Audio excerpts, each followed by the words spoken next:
Hey there, and welcome. You ever really stop and look at the calendar? You know, the one on your phone or hanging on the wall? It just feels permanent, right? Like a fact of nature. But it turns out behind that simple grid is this wild story of gods and armies and some pretty significant astronomical oopsies. All right, let's get into the hidden history of the calendar we literally live by every single day.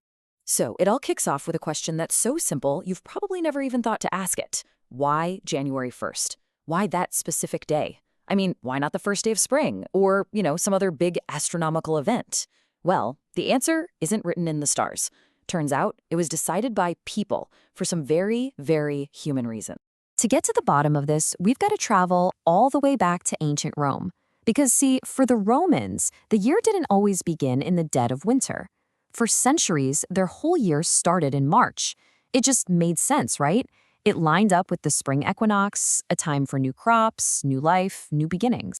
So the god who ended up changing everything was this guy, Janus. He was the god of gateways, of doorways, of all kinds of transitions. And you can see he's got these two faces. One is looking back at the past, and the other is looking forward to the future. His month was called Iannuarius. You can hear it, right? January. And it was the perfect symbolic doorway to a brand new year. So how did Janus get the top spot? Well, you'd think it was all about that cool symbolism, but nope. It was about war. If you look at this timeline, you can see that even after January was tacked onto the calendar, the new year still kicked off in March. But then, in 1530 BCE, there was a military emergency over in Spain. The Roman consuls needed to take office 2 months early, on January 1st, just to get a head start on their campaigns. And that change? It just stuck. A totally practical military decision accidentally set the start of the new year for the next couple of thousand years. Crazy. But just picking a start date, that wasn't enough. Not even close. The Romans, and pretty much every civilization before them, had a much bigger problem on their hands. Their calendars were slowly but surely breaking away from reality itself. It all boils down to this little tiny annoying mathematical conflict. So the actual solar year, the time it takes for the Earth to make one full trip around the sun, is about 365.25 days. But our simple calendar has a nice, neat 365 days. That little quarter-day difference doesn't seem like a big deal, but over decades and then centuries, it really adds up. It causes the seasons themselves to start drifting away from the dates on the calendar. And what you get is something the Egyptians called the wandering year, or Annus Vegas. Just try to imagine celebrating a spring festival, but it's happening in the middle of summer. Or planting your crops when the calendar says it's autumn, but the weather feels like the dead of winter. That's exactly what happens when your calendar starts to wander away from the actual seasons. So this astronomical chaos, it needed a monumental fix. And it actually took two of history's most powerful figures, separated by over 1,600 years, to finally get that wandering year under control.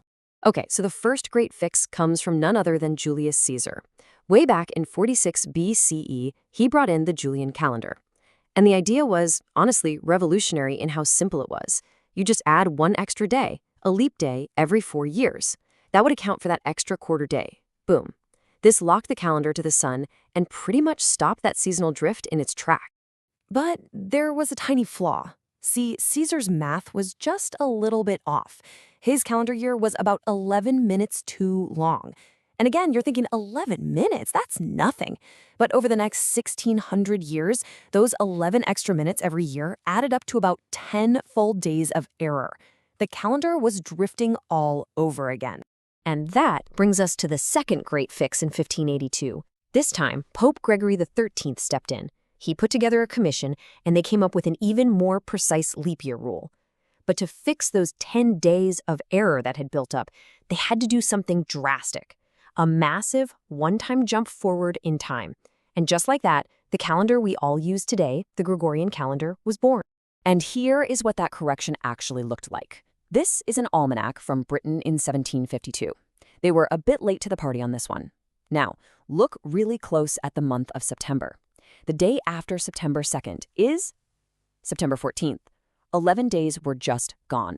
They literally vanished from the calendar forever just to get the seasons back on track. Now, this whole event gave rise to a really famous myth that people totally freaked out and rioted in the streets yelling, "Give us our 11 days!" It's a fantastic story, but it's not actually true. This famous sign you see here is from a Hogarth painting, but historians have confirmed it was part of a protest about a totally separate political issue. So yeah, there were riots, but they had nothing to do with the calendar. Now, it's really, really important to remember that this whole Roman-European story of fixing the calendar, it's just one story. The Gregorian system is not the only way, not by a long shot, to solve this ancient puzzle of how to track time. I mean, just look at the incredible variety of solutions people came up with. On the left here, you've got the amazing Aztec Sunstone, an absolute masterpiece of astronomy and religious timekeeping. And on the right, you have these fragments of a Gaulish calendar found in Coligny, France, which followed this super complex 62-month cycle. These are just completely different ways of thinking about and measuring a year. And honestly, we're just scratching the surface. Cultures all over the world developed their own incredibly sophisticated systems.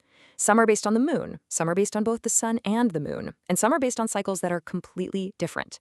Our Gregorian calendar might be the most common one today, but really, it's just one branch on this huge family tree of human ingenuity. Okay, so after this whole journey through Roman politics and astronomical errors and calendars from all over the globe, what's the big takeaway? What have we really learned about the calendar we use every single day? You know, I think this quote from the historian Leo Franz Halford Strevens just absolutely nails it. We're always talking about the 21st century, like it's some fact of nature, an absolute, unchangeable reality. But as we've just seen, the way we number our years and organize our days is, well, it's anything but natural. Ultimately, the calendar isn't something we discovered. It's something we invented. It's a human story, and it's woven together from these different threads of astronomy and the needs of politics and the beliefs of religion.